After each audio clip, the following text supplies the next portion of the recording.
This evening, Books and Books is thrilled to welcome Ms. Abbi Glines, presenting her new book, Up in Flames. Abbi is the New York Times, USA Today, and Wall Street Journal best-selling author of the Rosemary Beach, Field Party, Seabreeze, Vincent Boys, and Existence series. In this book, the villain of Rosemary Beach finally gets her own happy ending in the long-awaited final novel of the #1 New York Times best-selling new adult romance series.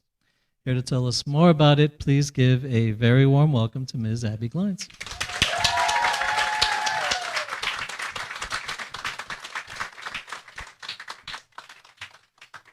I silenced my phone. I realized it was still on. That would have been embarrassing. Thanks for coming tonight, y'all. That's exciting to see everybody. Let me start with this. When I started the Rosemary Beach series, I never imagined I would give Nan a book. I've been asked that the first 2 years into the series, are you ever going to give Nan a book? And I would look at people and say, why? Why do you want a book about Nan? No, I'm never giving Nan a book because I hated her. And I did. And I tried to put every bad person in my life into her. Okay. And I just made her a terrible person. So it was about a year and a half ago. I was talking to my editor and I said, I'm going to give Nan a book. And she said, what? I said, do you think Atria will buy that? And she said, I don't know. And so I said, I promise I can redeem her. Even if I don't redeem her, I can make people understand her a little bit. So we discussed it, and we went over some ideas, and she finally said, okay, I'll go talk to Judith, which is Judith Kerr, that is the president of HRA Books, and Judith was gung-ho for it, thank goodness. So then I had the daunting task of actually going to write this book, and I had a while to think about it. And I didn't know what I was going to do at first. I had absolutely no idea how I was going to write a Nan that everyone wanted to read. I had read books, that redhead book by Taryn Fisher in that series of 3 that I hated her. Oh my God. And I didn't want to do that because you hate her when the book's over. You never like her. And I thought, I've got to make people feel sorry for her to give her a story. So I couldn't write it. I had a lot of family issues come up. My grandmother got sick. She passed away. During the whole writing of this, I had the hardest time writing it, and luckily I had some inspiration come into my life who is giving me this, this gift right here that I did not expect at 39 years old, but that's okay. I'll be an old mom. It's good. And he was different than anybody I had ever been around in my life, and he gave me a lot of inspiration for the favorite book. And the guy in this book, his favorite book that he reads happens to be my guy's favorite book. A lot of his beliefs, he doesn't watch TV. He reads a lot. He's got a few quirky things about him.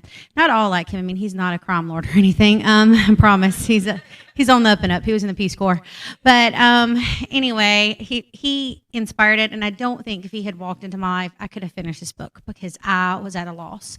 Major had always been major, and he was there. But I knew there was more to that story. So, and then the twists in the book. That's my thing. Y'all know, if you've ever read my books, I like to do twists.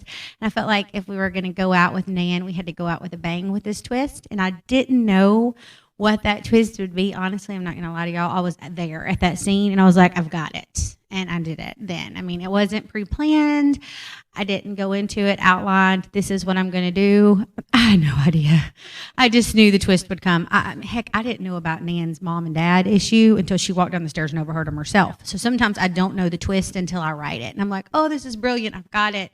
This is what I'm going to do. And that's what happened with Nan's book as well. So I finished it. I was pumped about it. I was excited about it. And then I was terrified because I'd promised everyone I'd make them love Nan. And then I realized I may not have should have promised them that. I would make them understand her more, maybe not love her. When you walk away from it, I don't think you'll hate her anymore. If you haven't read it, I feel like you may not love her. You may love her, you may not love her, but you won't. I don't think you can hate her after you get in her head because maybe I'm a mean person inside. I don't know. I'm trying to decide, but I feel like a lot of Nan's qualities were really hard on her for. Is her being honest, because females can be mean inside, but we fake it on the outside, and we don't quite show that mean snippiness, and then we feel bad about it later and tell ourselves we were acting ugly in our head, and we get over it. Nan just doesn't do that. She has no filter. She doesn't filter her mean, snippy female. It's all the time. So that was something else that I realized as I wrote her. Okay, a lot of this bad stuff she does is stuff I think in my head. So maybe I'm a bad person after all.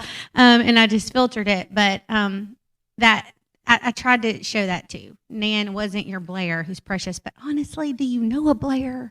I don't. Okay, in the female world, I've never met one. All right, we're not that nice. So Blair's wonderful to read about because she's not real. I always used to say that Blair was more like me. That's simply because I would pull a gun on a man if he came up to my car door at night and I was scared. I would completely do that.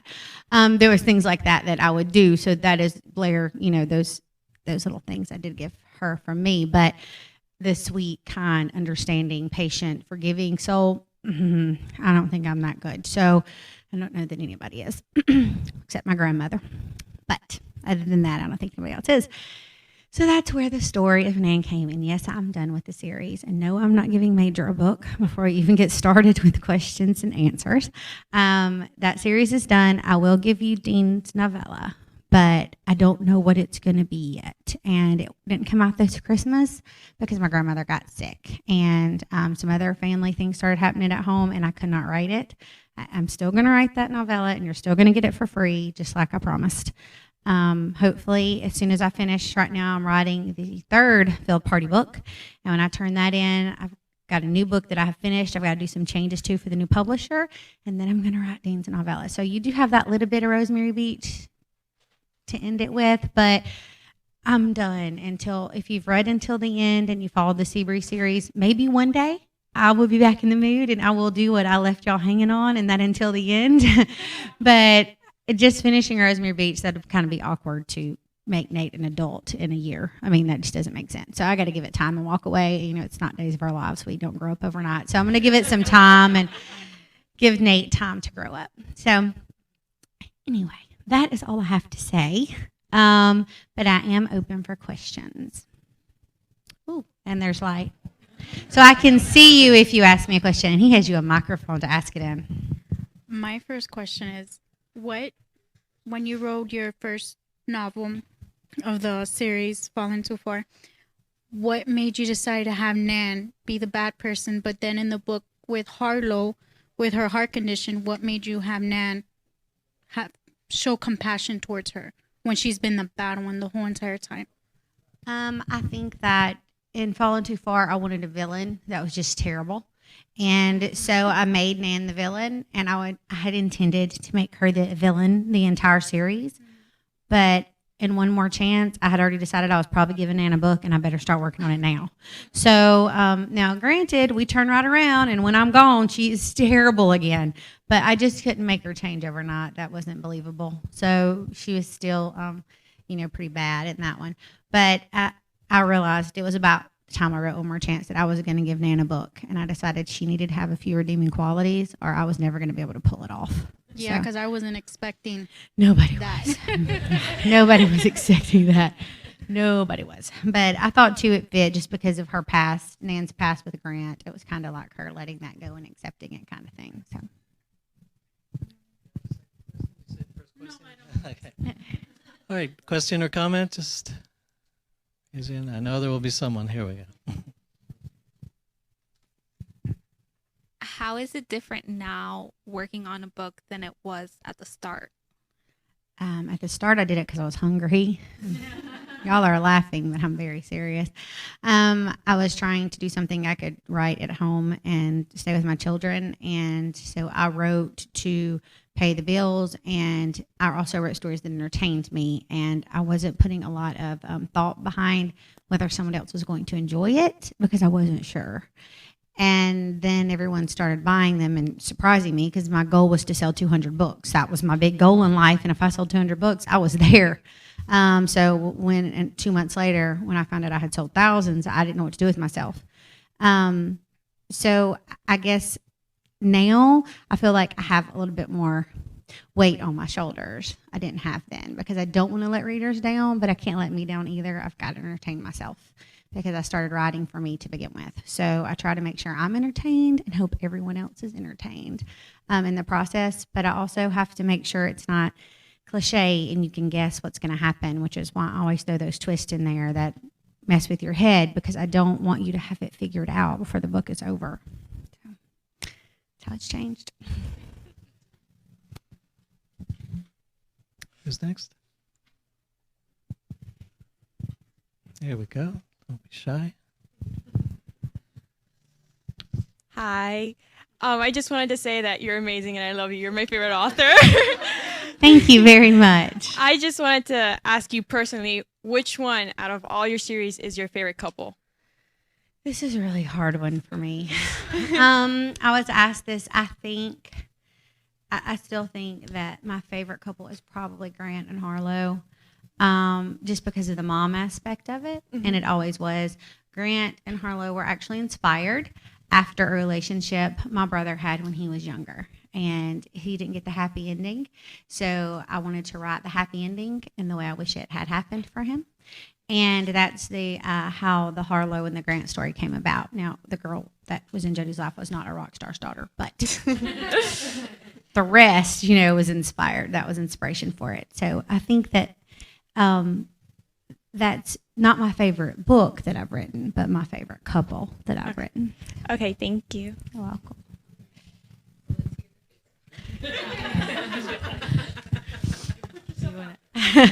Question over here. Maybe someone else will ask it. Hi. Hi. You mentioned that sometimes you don't know the twist until you get to that moment. So I guess in the actual story, when you get the idea, do you plan it all out ahead of time, or do you just sit and as the ideas come, you write? Okay, I have to start with an outline. Now, I don't keep that outline, but this is my problem. I'm severely ADD. I'm not ADHD. I wish I were, because I might lose weight that way, but I'm ADD. And if I don't have an outline, I will go to Etsy or eBay and continue to buy things. This is bad. My assistant will actually text me, get off of Etsy, go write. Because she'll watches my account, so she knows when I'm spending money. And I'm like, sorry. And I text back, my bad. She's kind of my game warden. But I have to have an outline. Now, that outline changes every time. I have never written an outline and it stayed the same. But at least I have something that I can stay when I'm often wanting to go buy things. I can go look, no, I'm supposed to write this next. But what happens is I finally get into the story. And when I get into the story, then it all begins to change and it grows from there. But to get me started, I definitely have to have an outline. Or, there's no telling what I'll do. I bought a juicer the last time. I've used it once, and it was an expensive juicer because I watched a documentary on Netflix, which is a bad idea. So it takes a lot of kale to make juice. I was like, I thought you'd just get a bunch of kale and put in the juicer. No, you get a bunch of kale and you get that much juice. And I'm like, I can't afford this. I have to buy at the farmer's market to make my juice. It was ridiculous. If anybody needs a juicer, I got one for sale. Go up front. So now that you put yourself out there, what is your favorite book? My favorite book is Until Friday Night, because I grew up and lost 3 cousins when we were kids to leukemia, and they were all teenagers. And then I lost an aunt and uncle on different sides to cancer, all from the time I was 8 years old to I was 18.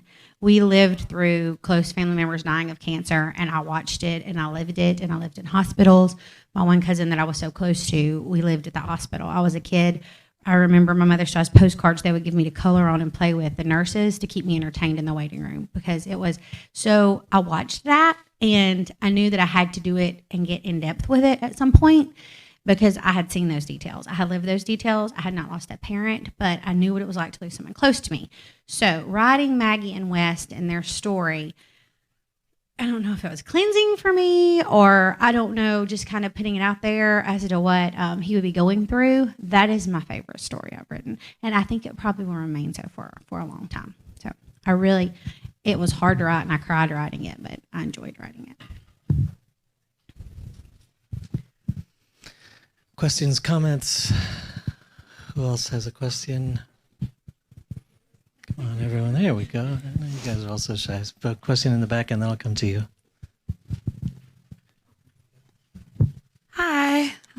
Hello. What's it like when authors like you, Colleen Hoover, and Jamie McGuire get together? Right now, it would be a little bit calmer because I'm pregnant. And that changes, thank you, that changes the whole party aspect. But typically, we don't go anywhere. We sit, in a room or a house or a hotel room. We've spent a lot of times in hotel rooms. I videoed the one when we were in a haunted hotel room. I wouldn't let them leave me alone at the haunted hotel. I made them stay with me all night. It was a sad night. I'm scared of ghosts, but that's another story. We're normal, just like you, when you get together with your friends and you cut up and act silly. That's what we do. We cut up and we act silly, and we rarely talk about books because we have to do that a lot. So we normally talk about our life and our children and everything that's going on, and then we a lot of times cut loose with some champagne or something. Or Jamie really likes Fireballs, so that happens as well. Those are terrible hangovers. But other than that, that's But we don't normally do it in public. We typically are at one another's house. We've gone on vacations together, bus tours. We hide when we do it, so there's no proof. So there's a lot of romance authors right now, and who is your favorite right now? And then what kind of qualities do you like in the romance genre, and what do you want to strive for in your books? Okay, asking me my favorite is a really hard question because I read a lot, so I can't say that I have a favorite. I don't even know that I have a favorite right now because I read so many different people. I will say that one of the ones that I have never read a book by her that I did not thoroughly enjoy and I wasn't glued to is Samantha Young. She's also precious. I love to spend time with her. I can't understand half the things she's saying.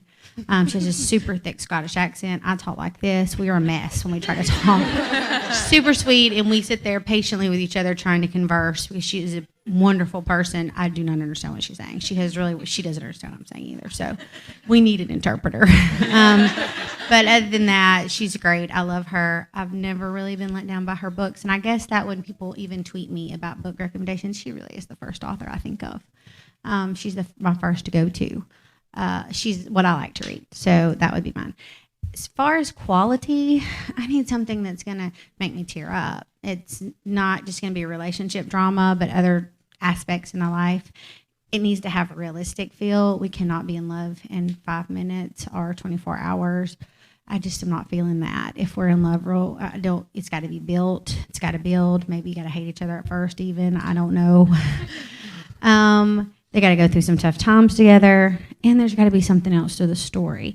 I think that I'm a little, I don't want to say I'm over the new adult phase because I'm not. I'm still writing new adult, but the trend it got on where everyone thought it had to just be sex and hot stuff, and everybody had to have drama and the sex and hot stuff, and bam, we were done. Okay, I'm done with that. If I have to read another one like that, I'm not picking that up again.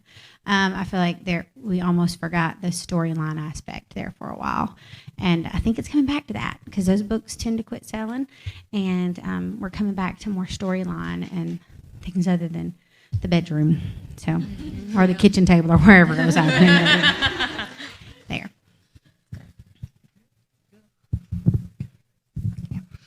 Okay, so you said that your goal was to sell at least 200 books. Yes. Because you were hungry. Yes. So obviously you didn't expect all of this to happen. I wanted to know what it felt like when you went to your first event that you saw like a bunch of people there rooting for you and like holding your books in their hand like if it was their toddler. It was kind of emotional. Like. I mean, I'm not an emotional person. It takes a lot to make me cry.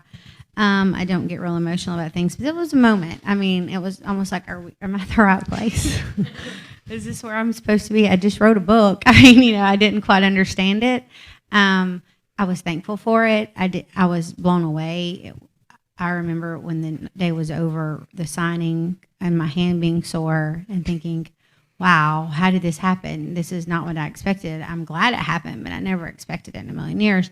So, that was very overwhelming. Now, to this day, when I walk into the big events where there's several authors, I know I'm going to be there a long time signing books, and I almost feel bad. Like this, I'll be able to speak to everyone that gets their book signed and spend a moment. But at those kind of events, you don't. Yeah, they get really crazy. You don't get that time, and it's like boom, boom, boom, thanks, boom, boom, thanks, and you get no time with them. And I kind of almost hate that because I feel like they came to get their book signed, and you can hardly speak to them. So these better when these they're sizes small. are better. Yeah, these sizes are. I know sometimes I've gone to signings and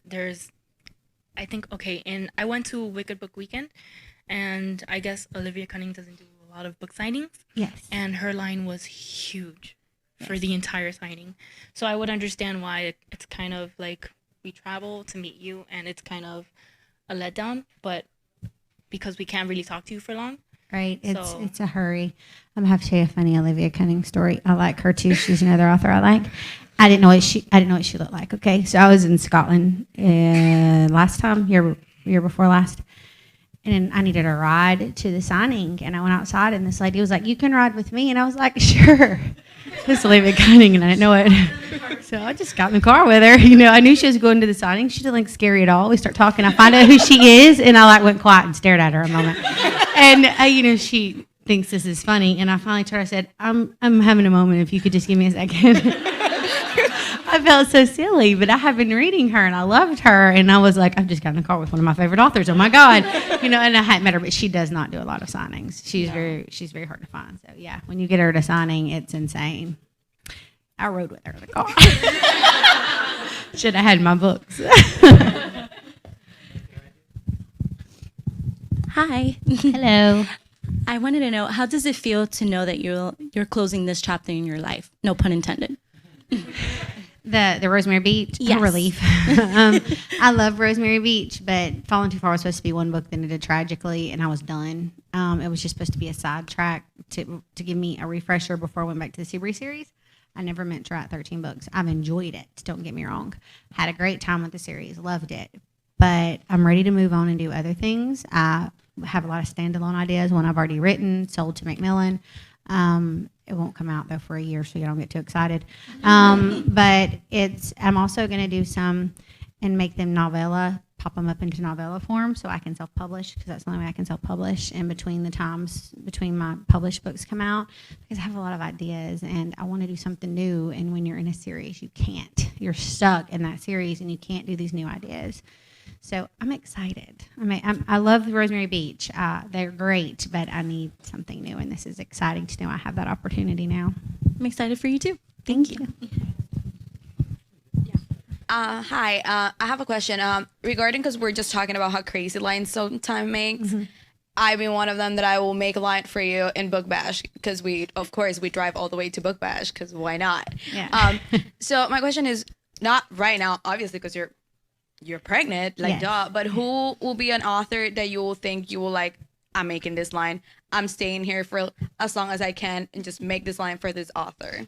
Well, I've never actually stood in a line, but if I had to stand in line, because If you normally had when you're to. an author, you get to cheat and to send somebody over there to get your book signed We for try. you. It doesn't work usually. Yeah, well, for the authors, it works. We cheat. Okay, Yeah, because they'll want something from you eventually. So we go behind the lines and cheat. But if I had to stand in a line, John Green. I'd stand in line for John Green. That's all I can think of right now.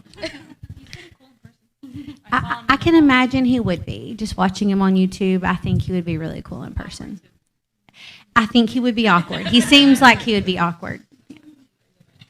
Yeah, the awkward ones are great. Hi. I want to ask, what made you want to write about the Existence Trilogy, since it's so different from everything else? Well, here you go. Here's the secret. Other than death being a sexy hot guy, I do not believe that. I believe everything else. That's the way I believe afterlife works. I do not believe someone comes to take you and you're transported. That's not what I mean. I believe that your soul is not gone once it's done. I don't believe it goes to heaven and hell and you're checked out. I think that it's reused. And I think it's reused in the same family line. I think that's why there's so many, like my granddaughter reminds me so much of my grandmother. I think that my daughter, not my granddaughter. Did I say my granddaughter? Jesus, I do not have a granddaughter yet. If I do, my son is in trouble. No.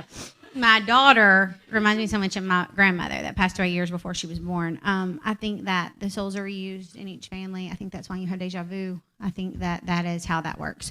So I took my belief and made it sexy hot, and made death I personified him, and that was all exciting and fun since it was teen fiction, and that's where that idea came from. So, and this belief came from my mother, who put it in my head, and my mom, and I believe that my brother and my dad think we're insane, whatever. So they're just not as creative as we are. Next, back here. Hi. Read everything you've written so far. Thank you.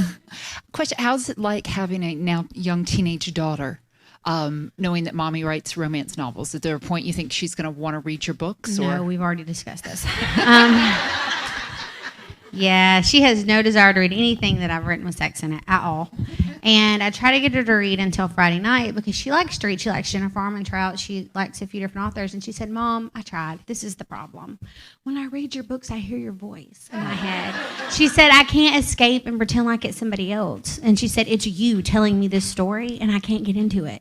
She said, no offense. I'm sure you're a great writer. I just can't do it.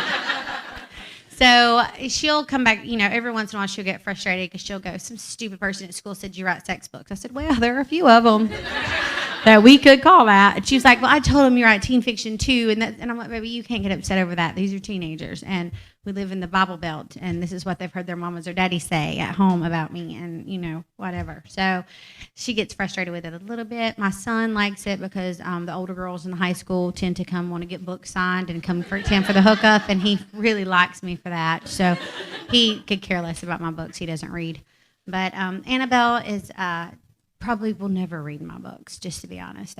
She's very picky about that, and she can't read Colleen's either. She said she hears Colleen reading to her in her head. So she's been around us too much. So when she started reading our books, she heard us and saw us. She couldn't hear or see anybody else. So, oh well. Who's next back here?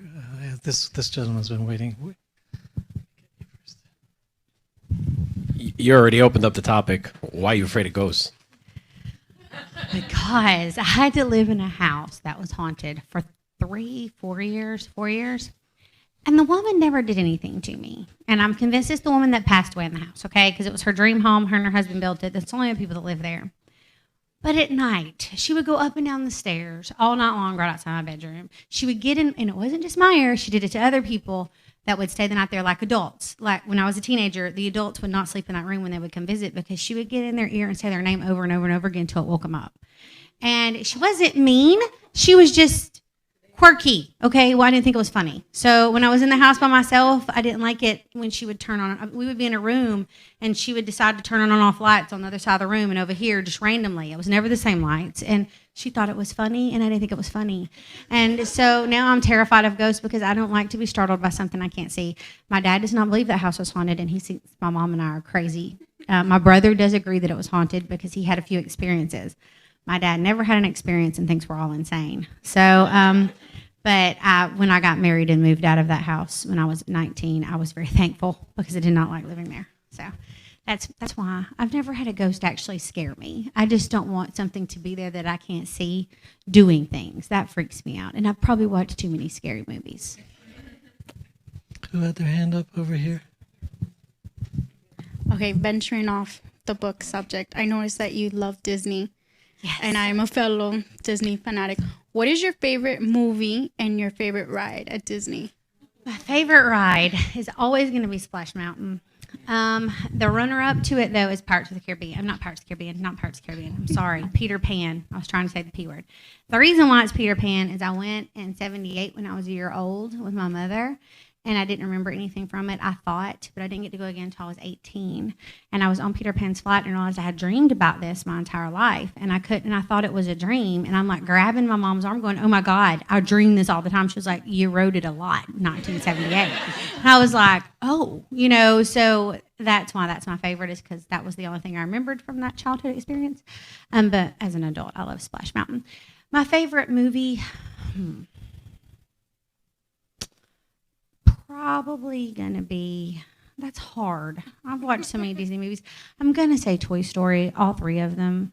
I went through those with my son, and now he's all grown and about to leave me in 2 years and all. So I think that those are special to me just because we watched them a lot, and he carried that Buzz and Woody around everywhere he went for years, and they're in my attic now in a box. And Toy Story 3 made me feel bad, like I should go to my attic and take them out. But, I remind myself it was a cartoon and they were fine in the attic.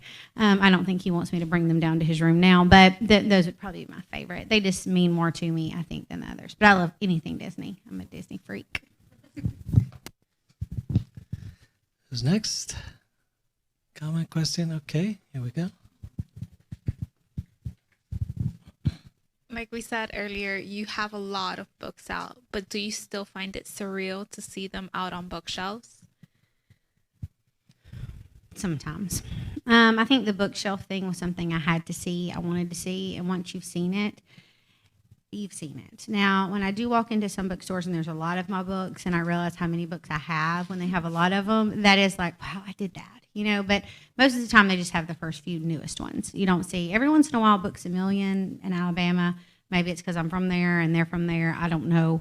But they'll have a lot of my books on a shelf. I've seen shelves with just my books, and that's kind of like, I feel like Nora Roberts, which I'm not. But, I have that moment when I see all my books there. So I think maybe that's a surreal moment still. But just, I got used to it, and I did stand the first few times in Walmart when they were in Walmart and stare at it for a while. They probably thought I was weird at Walmart, but I just wanted to look at it because it was really cool to see it there, of all places. I mean, I had seen it in other bookstores, but not somewhere like that yet. So.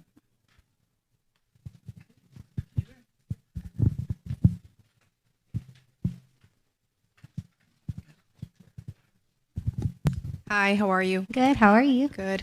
I know that some of the authors, like Colleen Hoover, will randomly go to Target and randomly sign a book. Have you ever done that? No, because I'm afraid I'll get arrested. Colleen tried to get me to do one, and I was like, no, you can go to jail, but I'm not. And she's like, there are books. I'm like, what if they don't want us writing in them? So I haven't done that because I don't know. I'm scared too. They've tried to get me to, and I'm scared too. So, yeah. My dad tried to sign books in a Barnes & Noble for me once. They didn't want him to sign. He had too many. They were on vacation. So they weren't really interested in him signing the books. He tried to explain that he was my father. I think they thought he was a drunk old man, and probably escorted him He can be out. both. Yeah, I will.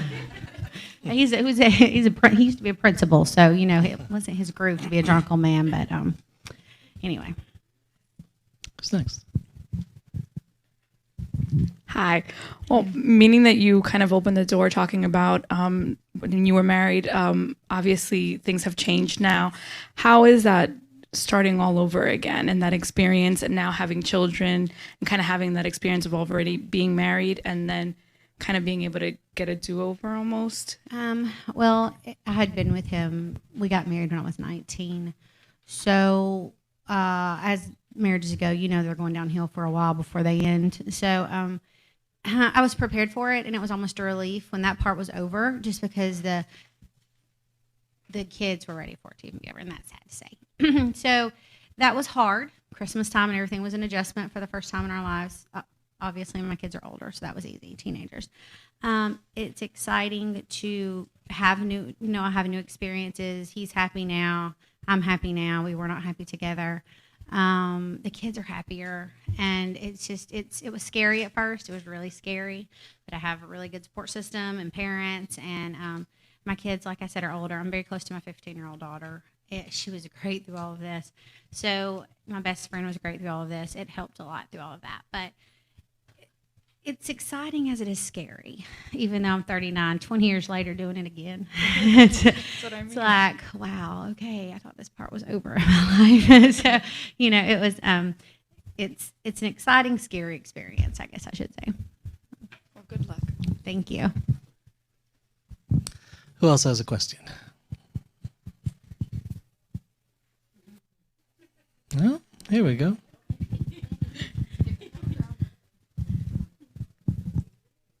With everything going on now and all the books you're planning on writing, when do you find time for me time? Well, I would love to tell you that that's hard to do. But my significant other will tell you I find that often because he writes daily. He's a literary fiction author. and he's more dedicated to the writing every day. They're very write on paper, serious, pull out your dictionary kind of people. Not me. I'm sitting in a chair with my laptop, my legs crossed, and my coffee. Paper. What is that? So I guess my kids are older, and now they're with their dad every other weekend. So typically, when they're with their dad every other weekend, or when I spend that time writing hardcore, not coming out of my room, and then during the week, there'll be days I don't write when I normally should write every day, and I'll take a day, and I will go get my nails done, which I should do right now, and things like that. I'll just take time for me and have those moments. And now that I'm like this, I find myself needing more and more rest, and I'm trying to keep exercising, so I have to make myself stop work to go get on a treadmill or take a nap. Those are my two big things right now. So it's harder to manage it, and I'm not writing nearly as fast as I did. But I think I'll get back in the groove again.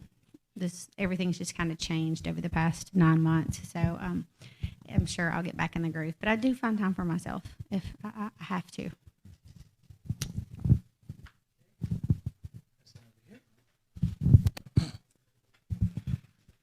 Okay, so since I've been kind of following you not following you, but like following your books. That's good. I know I've followed like your weight loss journey, and it's really inspired me. And I saw the coolest thing ever, that you made like a thing to put your computer on the treadmill. Wow. That was Colleen. You walk. That was Colleen. It's okay. People get us confused all the time. I do, because you guys are kind of like. We are. People get us confused all the time. I actually think that's brilliant, and I'm going to do the same thing eventually. But right now, when I'm on the treadmill, I watch Gilmore Girls because I have issues. Is it good? You've never watched Gilmore Girls? No, I'm more of like a Grey's Anatomy person. Girl, go home and watch Gilmore Girls tonight. As soon as I pay hysterical. Yeah, it's a fun show. Grey's Anatomy makes me cry too much. My daughters are into that. Don't judge me. I know my youngest is 11, but she thinks she's going to be a heart surgeon, so I'll let her watch it. I watch it because I was majoring in sonography at first, so I was kind of like medical degree. Why not? Yeah. But no, it kind of made Gilmore me change Girls makes me laugh. my major. Yeah, I cry too much. There's too many people dying on Grey's Anatomy for me. They do. I watch Gilmore Girls because it makes me laugh. Yes, but Colleen does have a walking treadmill now, so she can work and walk. I should, but then that would take away from my Gilmore Girls time. More questions? Okay, here in the back. In any of your books, are there any scenes that represent something that's happened in your life or in your family's life? Yes, a lot. And I can't even begin to think of the different scenes, just to be honest. I told y'all about my brother with One More Chance. The Grant scene with Blair, I had done that before with a gun to someone that they knew who I was. I just didn't know who they were, and it scared me. There's it's not big scenes, little things, like the time that Sadie in Breathe is deveining shrimp. Okay, well, her experience is like my first experience, deveining shrimp.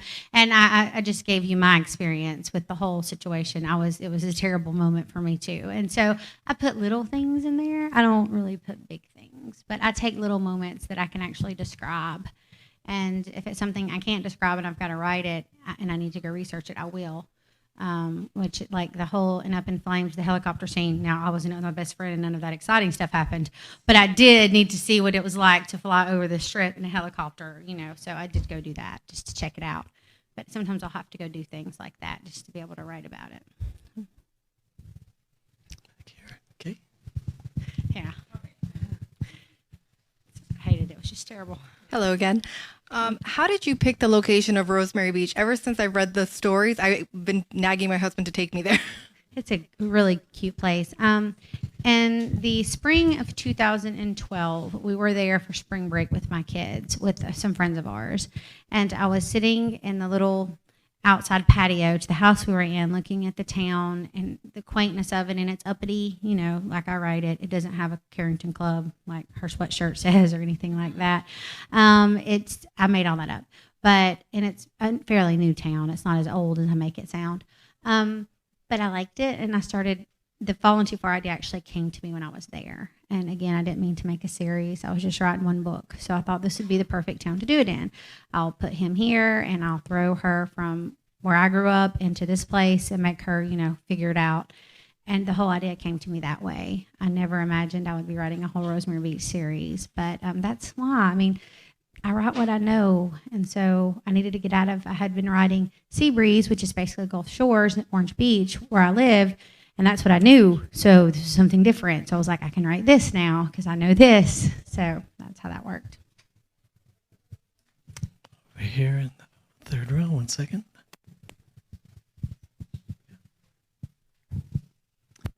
What advice do you have for someone who wants to have a writing career? First of all, you need to write every day because you get stronger every day. It's like a muscle, writing, right? Every day, nonstop. When you are writing a book, when you get bored and you have writer's block, that means you're boring everyone, not just yourself. You need to delete till you weren't bored and go in a different direction. Sometimes you have to delete 20,000 words and that hurts, but that means you just wrote something that was not a good idea and you need to go back and go in a different direction with it. Those are my two big roles. Those are my things that I try to tell all new authors or people that want to do a writing career. Don't read your reviews. That's a bad idea, good or bad. Bad will make you want to crawl under bed and never write again. Good will give you a big head that you don't need. So, because you can always get better with every book. So I don't read either. I'll glimpse over them sometimes, but I won't sit and read them. Like go on Amazon, that's a terrible idea. I did that in the beginning of my career, and it's amazing I kept writing. I mean, I should have quit after some of the reviews I read, but I was determined, so I continued on. But just those are your biggest things to worry about, and try not to get involved in the cattiness and the fighting that can happen amongst the authors, because it happens. Us, second row. So you mentioned Grey's Anatomy, you mentioned Gilmore Girls. Yes. They're really good shows, but what show it's your guilty pleasure? You know it's bad. You're like, it's like a train wreck waiting for it to happen, but you can't stop watching. I don't watch a lot of TV, so that's a hard question for me. I think when True Blood was on, that was that for me. I would watch that, knowing it was going to be insanely insane. I mean, it was going to be crazy, and my kids couldn't be in the house when I watched it, and I never knew what they were going to come out with. But I did watch that. Not every episode, but I tried to follow along when it was coming out. But I don't watch a lot of TV. Like, seriously, if I'm watching TV, I'm on the treadmill, so it's typically Gilmore Girls. It's not Gilmore Girls, it's One Tree Hill. If you read my books, you tend to pick up on the books, the TV shows that I watch, because I throw them in there. Gossip Girl, I think Chuck Bass made it into this newest one. So, it tends to be my TV shows I go back to and I rewatch over again while I'm walking. But I'm not a big sit and watch TV person. If I do, it's documentaries, which, led to the juicer, so that was probably a bad idea. There's some people who say there's no such thing as a guilty pleasure, because if you like something, it means there's something good about it. It's true. And it's true. Except my juicer. Except the juicer. No, your juicer needs us. No, I think your juicer needs a second chance. You shouldn't give up on that juicer. Maybe not. Maybe I should just use juice. I mean, like, put juice that's already made juice in it. It'd be cheaper. I would have to grow it. I kill everything. I have one cactus because I can't kill it, but that's it. Anyone else? All right, back here.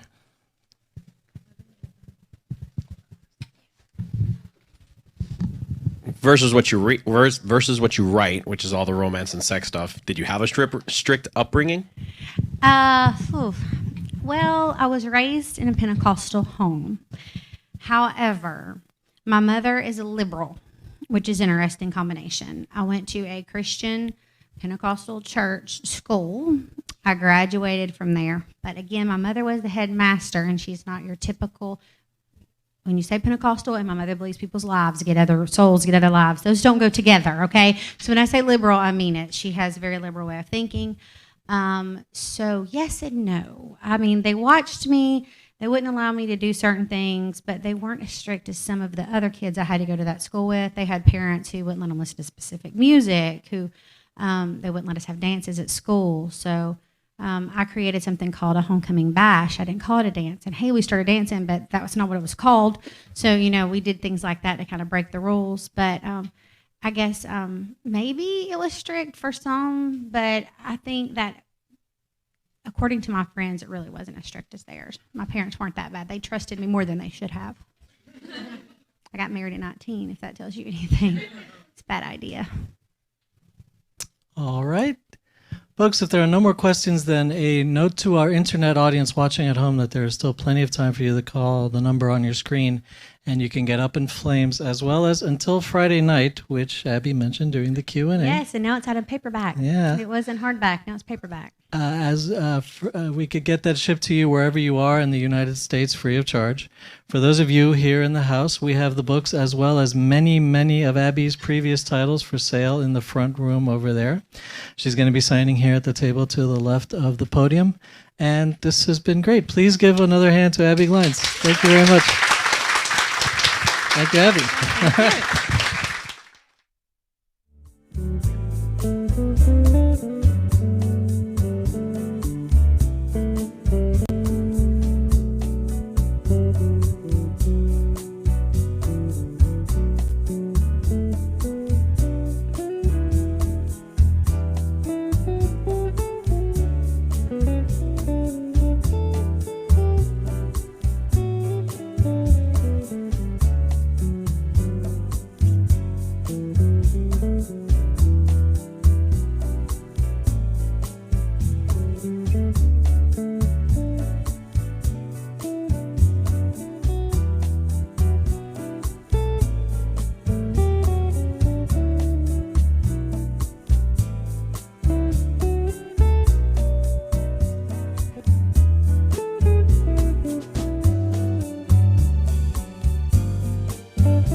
Thank you.